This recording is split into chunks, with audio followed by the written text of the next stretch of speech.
straight up from the data directions. And then the end vector is the vector that's perpendicular to the plane formed by the triangles of the vertices. Taking the difference between these two vectors, you have an orientation parameter, is what we call it. If the orientation is greater than 45 degrees, or if the triangle is steep, then we're calling this a wall triangle if the difference between its maximum and minimum points of elevation is also greater than 1 meter. As the orientation value gets lower, then it becomes a low-level line triangle. And we use these mutually exclusive definitions to respectively differentiate between wall and non-wall triangles. Let me give a couple more definitions and some notation, and then we'll get into the meat of this pseudo-Monty tree concept. First is, when I talk about Z, I mean a connected set of triangles. And then if you have a set of triangles, of wall triangles, and you do like a basic region growing, and all these wall triangles are connected to one another, that's a wall-connected set. A connected set of non-wall triangles I'll differentiate as a non-wall connected set. A first-generation connected set is a wall-connected set immediately adjacent to the ground, and a ground-connected set is a non-wall connected set conforming to the ground. So imagine you have a bunch of buildings situated in terrain. The ground is going to probably mostly be described by a non-wall connected set, and the walls of buildings will be wall-connected sets immediately adjacent to the ground, which I'm calling first-generation connected sets.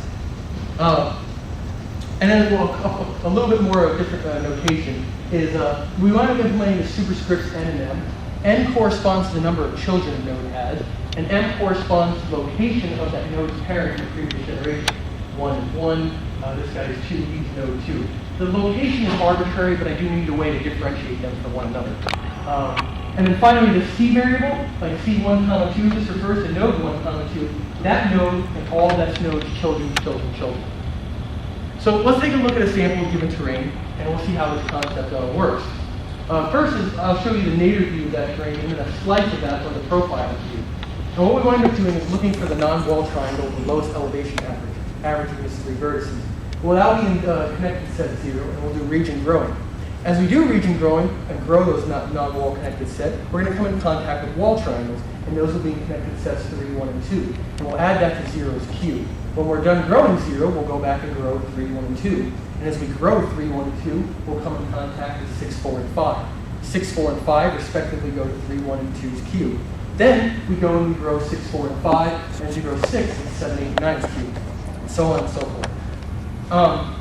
And we generate this, which we can use the PHT notation to get this. And in doing this, my sole motivation for this is simple region growing is difficult to work with because sometimes you'll start at the bottom of the ditch. And as I mentioned to some of the machine learning people, I was stuck at the bottom of the ditch trying to figure out how to identify multiple partition ground planes coming into contact with this assumption starting at the lowest non-wall connected set. What I observed with the pseudo-Monty tree, the quintal observation that winds up identifying the multiple ground connected sets is more structures or more entities protrude from the ground, significantly more than protrude from the tops of buildings. You're going to have tons of buildings and trees and cars and trucks, which are demonstrated by this triangulation of LiDAR data protruding from the ground, and you are air conditioning vents and other stuff on the tops of buildings.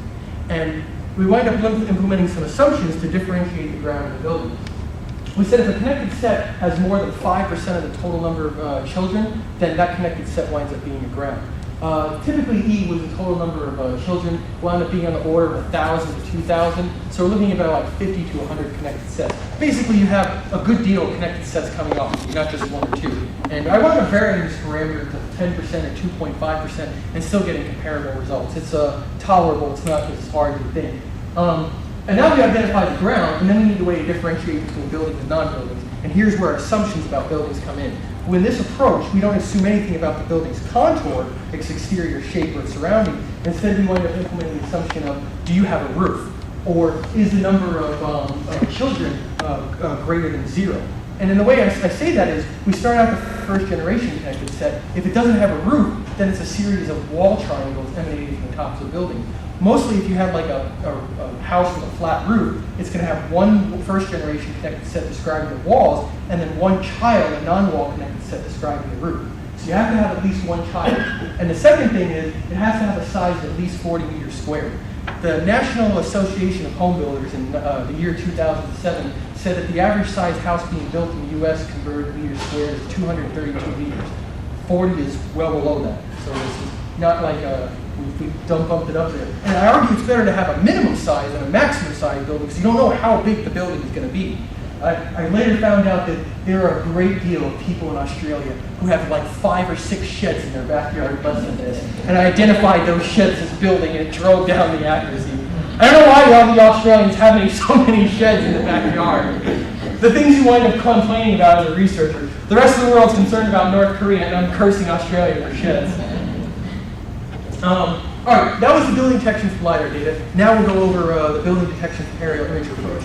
This wound up being quite a challenge as it's really difficult to have an unsupervised approach to detect buildings from a single nadir aerial image. Differentiating between the sun side of the building and then all the sidewalks we feel like putting on the adjacent to the sun side building wound up being a challenge. First, we wound up doing a proposed color segmentation. I tried Deng et al.'s JSEG segmentation, and in the spirit of software engineering and not to recreate something, I downloaded their approach, hoping it would work on large images, which it did not. So I implemented my own approach that was discussed at the SSPR conference, and we tried that. The problem is it took a really long time on fractions of the size of the data set. So then I inevitably, near the end, wound up actually coming through with my own proposed segmentation approach. This is down and dirty, but it gets the job done and executes really to my expectations, especially with rather large images. And what we do is we look at a single color of the red, green, blue image, a single channel. And then after we look at that channel, we start looking for pixels that have intensities between 0 and 15. If those pixels are connected together in an A-connected neighborhood, we call them we assign them a region label. Then we look at between 15 to 30 and assign region labels to connected pixels there as well. And so on and so forth for all the 15 intensity increments for all 3 channels.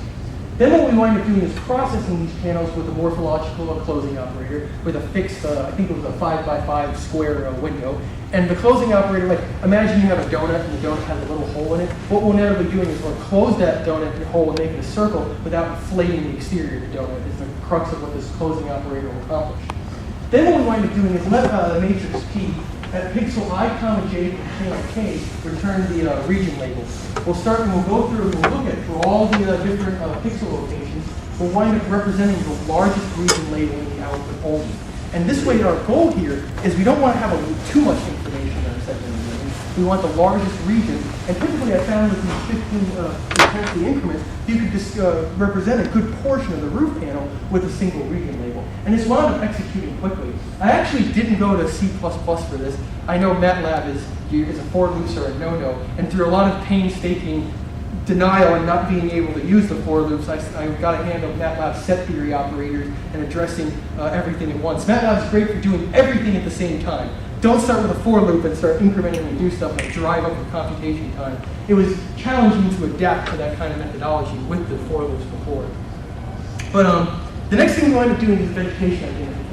Gievers in 2000, an IEEE transaction article, said we can actually propose this color invariant model, first order color invariant, which is the difference between the green and the blue channels over the sun. And what this will do is it'll inevitably identify a color regardless of perspective, intensity, and lighting conditions. And then Cermicat wound up using the difference between the blue and the green to identify shadows. We do the green minus the blue to identify the green color. He takes a tan inverse of that, and he doesn't say why, which is interesting. He just all of a sudden magically in his paper came up with this tan inverse term. I tried OSU thresholding without the tan inverse and then with the tan inverse, and I think the nonlinearity in the tan inverse enables the OSU thresholding algorithm to automatically find the optimal threshold to partition the 2 classes. I'm fairly certain that's why he uses it. And one thing that's nice is the OSU thresholding algorithm isn't using a parameter to automatically extract it. And this way we come up with this color invariant image. And then we wind up saying if the pixel values in this color invariant image are greater than the OSU threshold, we call them vegetation candidates. And then we process these vegetation candidates with a morphological opening and closing operator. I mentioned what the closing operator did before. With the opening operator, you'll often find mysterious little pixels on top of building rooftops, even with this color invariant method. And this will remove those little pixels. And then at the same time, we look at all the vegetation candidates in a given segmented region, and if the majority of them, of that pixels in that region are vegetation candidates, we wind up calling that a vegetation region. You're saying that you're determining the vegetation ness based on greenness? Based on greenness. It wound up doing well for identifying the sun side of trees and the grass, but it would miss dirt if you wanted to call the dirt vegetation.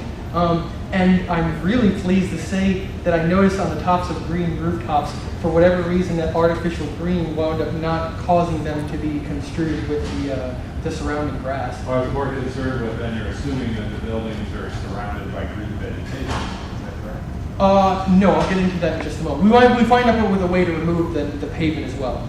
Yeah. Or dirt if it's in the desert. And the sun side regions. Yeah. The sun side, for whatever reason, we want to put our parking lots on the sun side to get to negative.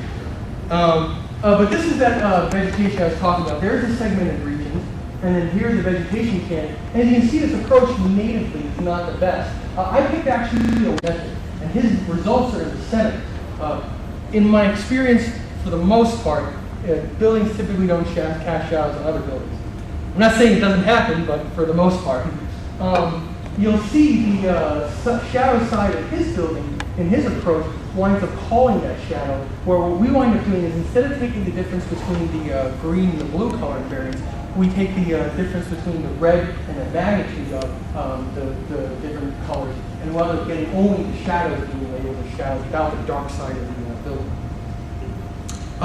The color segmenting approach that I was using earlier winds up creating very fine color segments. I wanted to do next a coarse segmentation, and the way we did this is through the use of entropy. We used MATLAB's function to calculate entropy, where entropy is like Z sub I is the number of intensities within a window, and then P of Z sub I is the number of recurrences of those intensities, and define entropy as follows. One thing that's particular is I noticed this entropy image that it produced seemed very similar to Deng et al.'s image that it produces, the JSEG images, is I think what J images is what he calls them.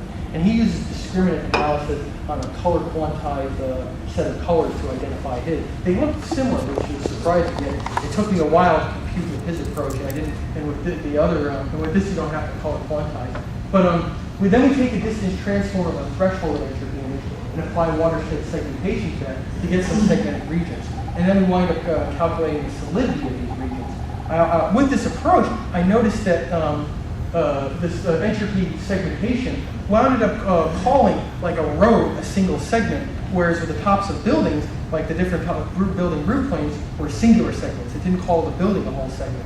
So what we wound up doing is the road will be like an O shape, or we'll have an L, or a wrap around, and those rows would have low solidity values. We calculated the solidity as follows.